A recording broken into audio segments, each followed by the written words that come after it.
3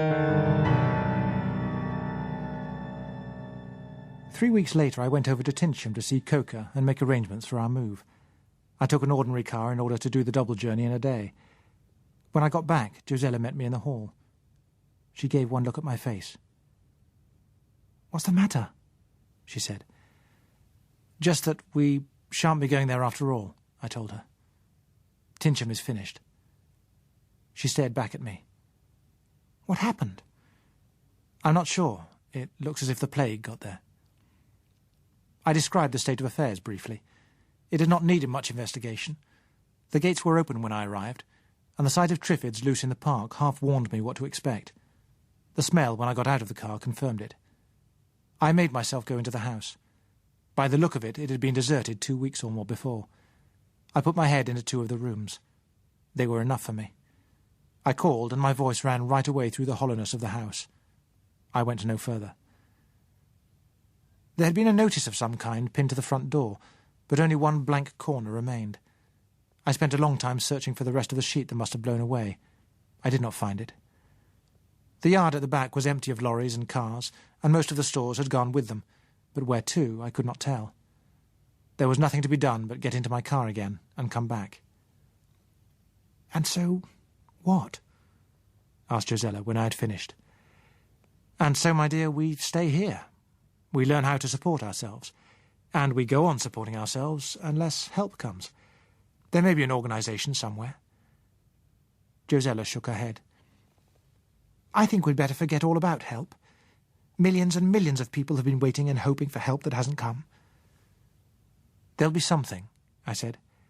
"There must be thousands of little groups like this dotted all over Europe, all over the world. Some of them will get together. They'll begin to rebuild." "In how long?" said Josella. "Generations? Perhaps not until after our time. No, the world's gone, and we're left. We must make our own lives. We'll have to plan them as though help will never come." She paused. There was an odd, blank look on her face that I had never seen before.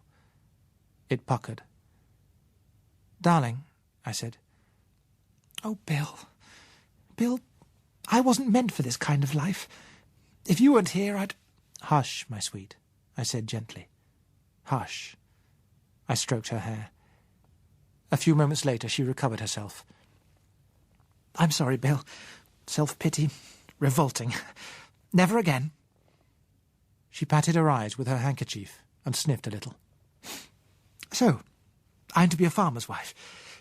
Anyway, I like being married to you, Bill, even if it isn't a very proper, authentic kind of marriage." Suddenly she gave the smiling chuckle that I had not heard for some time. "What is it?" "I was only thinking how much I used to dread my wedding." "That was very maidenly and proper of you, if a little unexpected," I told her. "Well, it wasn't exactly that. It was my publishers and the newspapers and the film people. What fun they would have had with it. There'd have been a new edition of my silly book, probably a new release of the film, and pictures in all the papers. I don't think you'd have liked that much." "I can think of another thing I'd not have liked much," I told her. "Do you remember that night in the moonlight you made a condition?" She looked at me. "Well, maybe some things haven't fallen out so badly," she said. Chapter 15. World Narrowing. From then on I kept a journal. It is a mixture of diary, stock list, and commonplace book.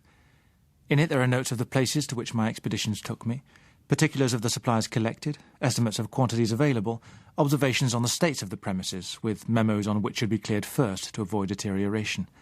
Foodstuffs, fuel, and seed were constant objects of search, but by no means the only ones. There are entries detailing loads of clothing, tools, household linen, harness, kitchenware, loads of stakes, and wire, and more wire. Also books. I can see there that within a week of my return from Tinsham, I had started on the work of erecting a wire fence to keep the Triffids out. Already we had barriers to hold them away from the garden and the immediate neighbourhood of the house. Now I began a more ambitious plan of making some 100 acres or so free from them. It involved a stout wire fence which took advantage of the natural features and standing barriers, and inside it a lighter fence to prevent either the stock or ourselves from coming inadvertently within sting range of the main fence. It was a heavy, tedious job which took me a number of months to complete.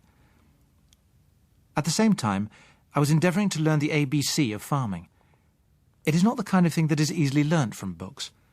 For one thing, it had never occurred to any writer on the subject that any potential farmer could be starting from absolute zero.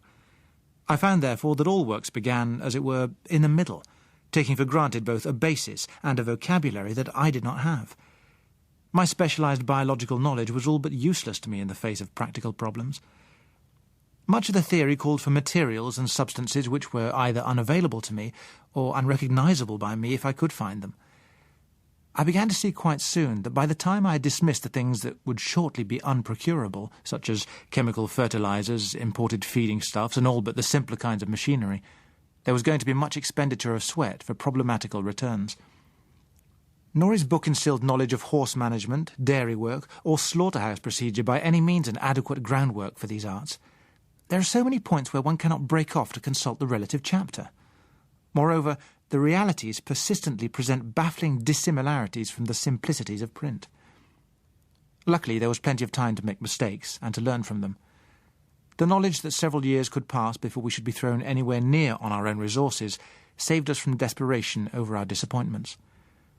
There was the reassuring thought, too, that by living on preserved stores, we were really being quite provident in preventing them from being wasted.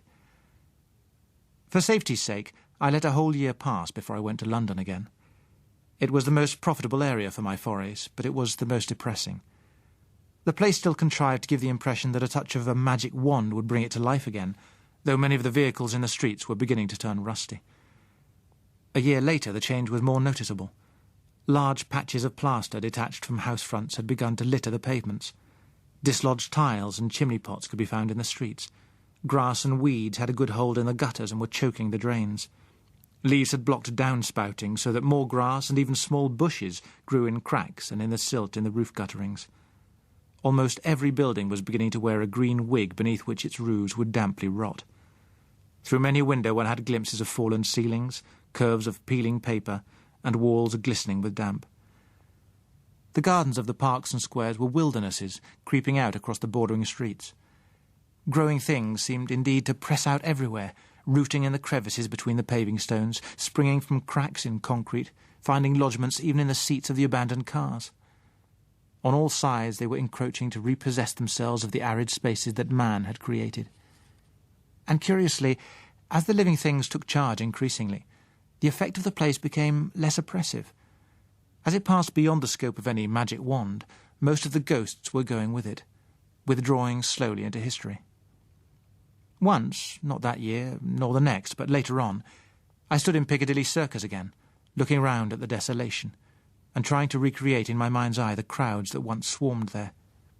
I could no longer do it. Even in my memory they lacked reality.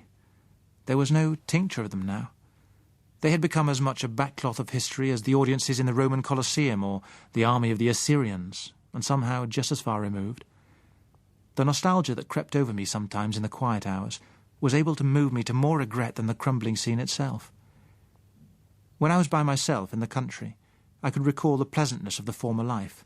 Among the scabrous, slowly perishing buildings, I seemed able to recall only the muddle, the frustration, the unaimed drive, the all-pervading clangour of empty vessels, and I became uncertain how much we had lost. My first tentative trip there I took alone, returning with cases of Triffid bolts, paper, engine parts, the Braille books and writing machine that Dennis so much desired, the luxuries of drinks, sweets, records, and yet more books for the rest of us. A week later, Josella came with me on a more practical search for clothing, not only, or even chiefly, for the adults of the party, so much as for Mary's baby, and the one she herself was now expecting. It upset her, and it remained the only visit she made. I continued to go there from time to time in search of some scarce necessity, and used to seize the opportunity of a few little luxuries at the same time. Never once did I see any moving thing there, save a few sparrows and an occasional Triffid. Cats and dogs, growing wilder at each generation, could be found in the country, but not there.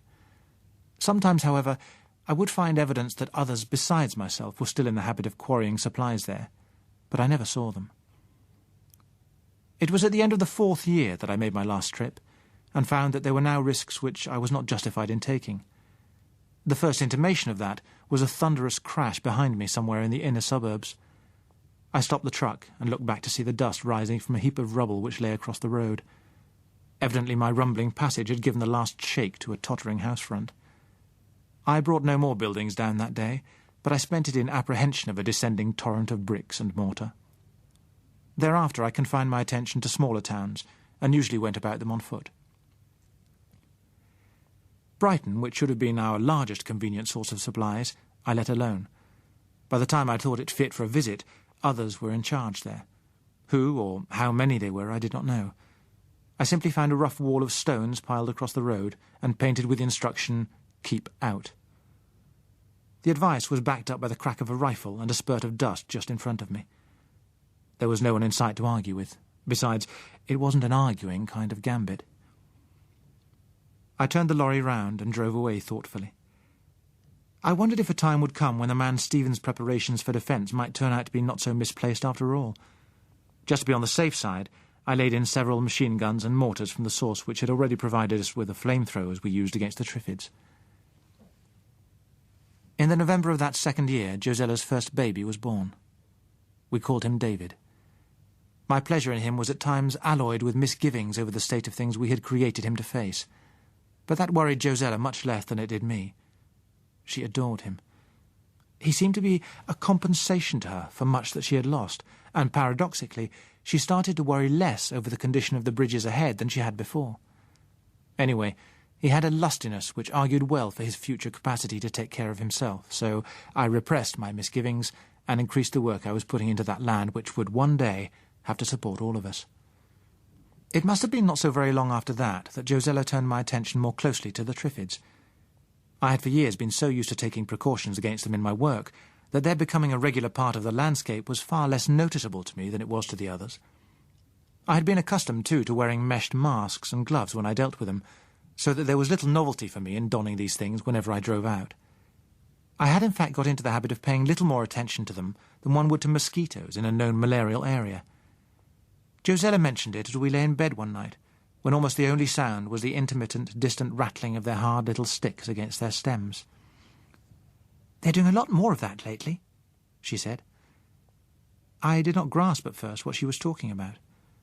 It was a sound that had been a usual background to the places where I had lived and worked for so long that unless I deliberately listened for it, I could not say whether it was going on or not. I listened now. "It doesn't sound any different to me," I said. "It's not different. It's just that there's a lot more of it, because there are a lot more of them than there used to be." "I hadn't noticed," I said indifferently. Once I had the fence fixed up, my interest had lain in the ground within it, and I had not bothered what went on beyond it. My impression on my expeditions was that the incidence of Triffids in most parts was much the same as before. I recalled that their numbers locally had caught my attention when I had first arrived, and that I had supposed that there must have been several large Triffid nurseries in the district. "There certainly are. You take a look at them tomorrow," she said. I remembered in the morning, and looked out of the window as I was dressing. I saw that Josella was right.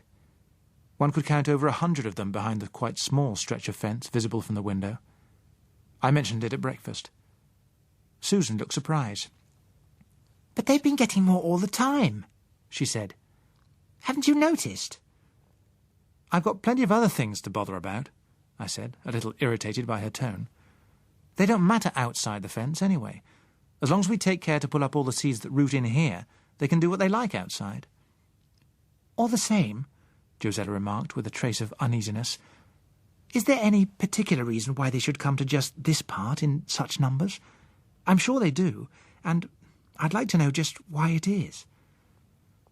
Susan's face took on its irritating expression of surprise again.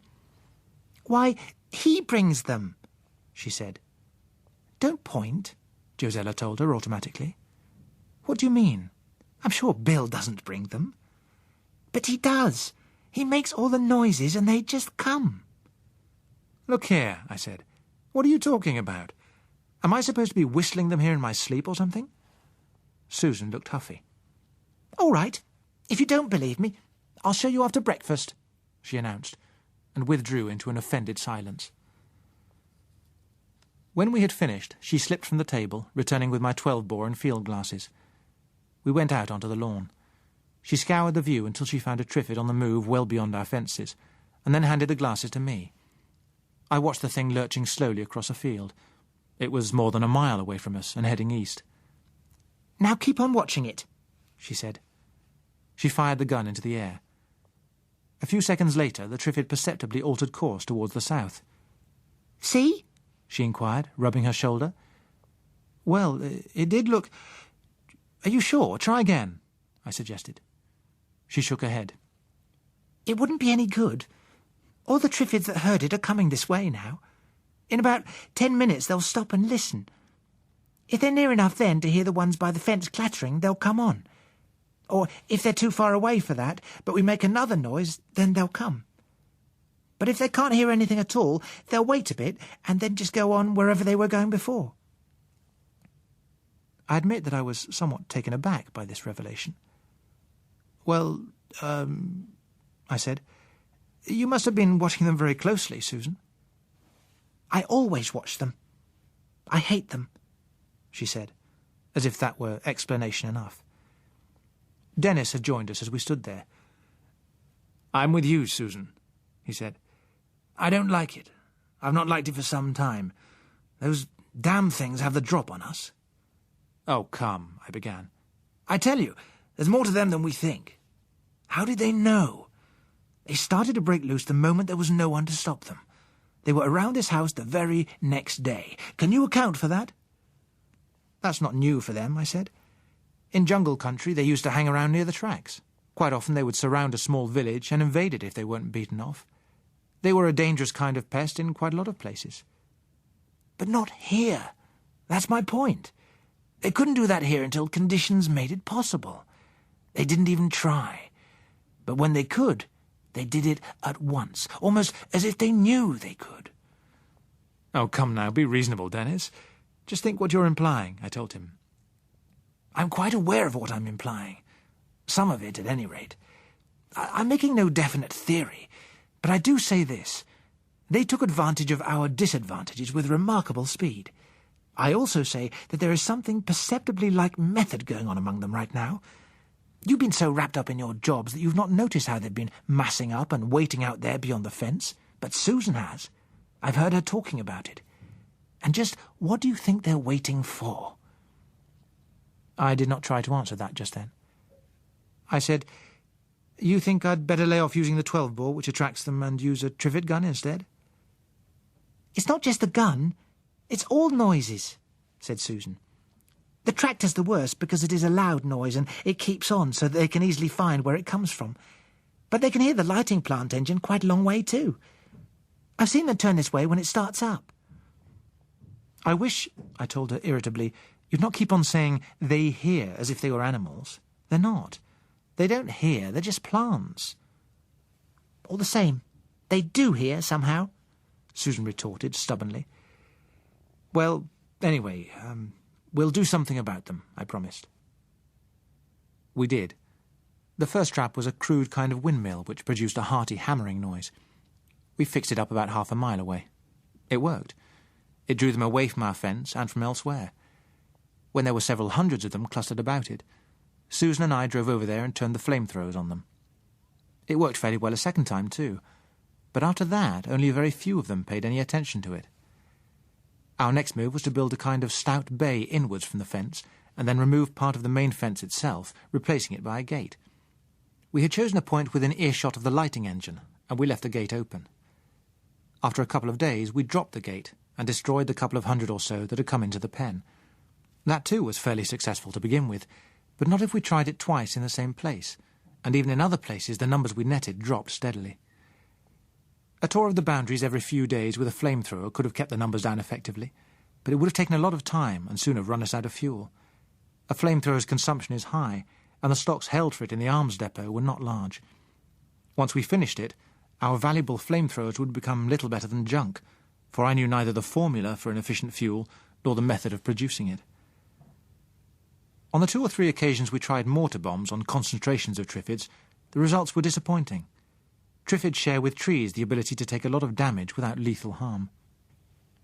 As time went on, the numbers collected along the fence continued to increase, in spite of our traps and occasional holocausts. They didn't try anything or do anything there. They simply settled down, wriggled their roots into the soil, and remained. At a distance they looked as inactive as any other hedge, and, but for the pattering that some few of them were sure to be making, they might have been no more remarkable. But if one doubted their alertness, it was only necessary to take a car down the lane.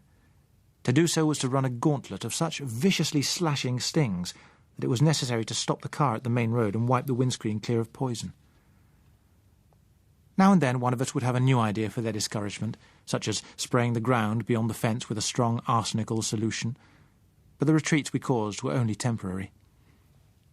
We'd been trying out a variety of such dodges for a year or more, before the day when Susan came running into our room early one morning to tell us that the things had broken in, and were all round the house. She had got up early to do the milking as usual. The sky outside her bedroom window was grey, but when she went downstairs, she found everything there in complete darkness. She realised that should not be so, and turned on the light. The moment she saw leathery green leaves pressed against the windows, she guessed what had happened. I crossed the bedroom on tiptoe and pulled the window shut sharply. Even as it closed, a sting whipped up from below and smacked against the glass. We looked down on a thicket of Triffids standing 10 or 12 deep against the wall of the house. The flamethrowers were in one of the outhouses. I took no risks when I went to fetch them. In thick clothing and gloves, with a leather helmet and goggles beneath a mesh mask, I hacked away through the throng of Triffids with the largest carving knife I could find. The stings whipped and slapped at the wire mesh so frequently that they wetted, and the poison began to come through in a fine spray. It misted the goggles, and the first thing I did in the outhouse was to wash it off my face. I dared not use more than a brief, low-aimed jet from one of the throwers to clear my way back for fear of setting the door and window frames alight, but it moved and agitated them enough for me to get back unmolested. Josella and Susan stood by with fire extinguishers, while I, still looking like a cross between a deep-sea diver and a man from Mars, leant from the upper windows on each side of the house in turn, and played the thrower over the besieging mob of the brutes. It did not take very long to incinerate a number of them and get the rest on the move. Susan, now dressed for the job, took the second thrower and started on the, to her, highly congenial task of hunting them down, while I set across the fields to find the source of the trouble. That was not difficult. From the first rise I was able to see the spot where Triffids were still lurching into our enclosure in a stream of tossing stems and waving leaves. They fanned out a little on the nearer side, but all of them were bound in the direction of the house. It was simple to head them off. A jet in front stopped them, one to either side started them back on the way they had come. An occasional spurt over them and dripping among them hurried them up, and turned back later comers. 20 yards or so away, a part of the fence was lying flat, with the posts snapped off. I rigged it up temporarily there and then, and played the thrower back and forth, giving the things enough of a scorching to prevent more trouble for a few hours at least.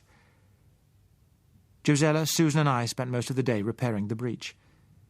2 more days passed before Susan and I could be sure that we had searched every corner of the enclosure and accounted for the very last of the intruders. We followed that up with an inspection of the whole length of the fence and a reinforcement of all doubtful sections. 4 months later, they broke in again. This time, a number of broken Triffids lay in the gap. Our impression was that they had been crushed in the pressure that had been built up against the fence before it gave way, and that, falling with it, they had been trampled by the rest. It was clear that we should have to take new defensive measures. No part of our fence was any stronger than that which had given way.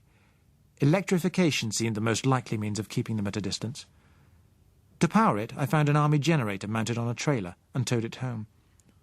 Susan and I set to work on the wiring. Before we had completed it, the brutes were through again in another place. I believe that system would have been completely effective if we could have kept it in action all the time, or even most of the time. But against that, there was the fuel consumption. Petrol was one of the most valuable of our stores. Food of some kind we could always hope to grow, but when petrol and diesel oil were no longer available, much more than our mere convenience would be gone with them. There would be no more expeditions, and consequently no more replenishments of supplies. The primitive life would start in earnest. So, from motives of conservation, the barrier wire was only charged for some minutes 2 or 3 times a day. It caused the Triffids to recoil a few yards, and thereby stopped them building up pressure against the fence. As an additional guard, we ran an alarm wire on the inner fence to enable us to deal with any breaks before they became serious. The weakness lay in the Triffids' apparent ability to learn, in at least a limited way, from experience. We found, for instance, that they grew accustomed to our practice of charging the wire for a while night and morning. We began to notice that they were usually clear of the wire at our customary time for starting the engine, and they began to close in again soon after it had stopped. Whether they actually associated the charged condition of the wire with the sound of the engine was impossible to say then, but later we had little doubt that they did. It was easy enough to make our running times erratic, but Susan, for whom they were continually a source of inimical study, soon began to maintain that the period for which the shock kept them clear was growing steadily shorter. Nevertheless, the electrified wire and occasional attacks upon them in the sections where they were densest kept us free of incursions for over a year, and of those that occurred later we had warning enough to stop them being more than a minor nuisance. Within the safety of our compound, we continued to learn about agriculture, and life settled gradually into a routine.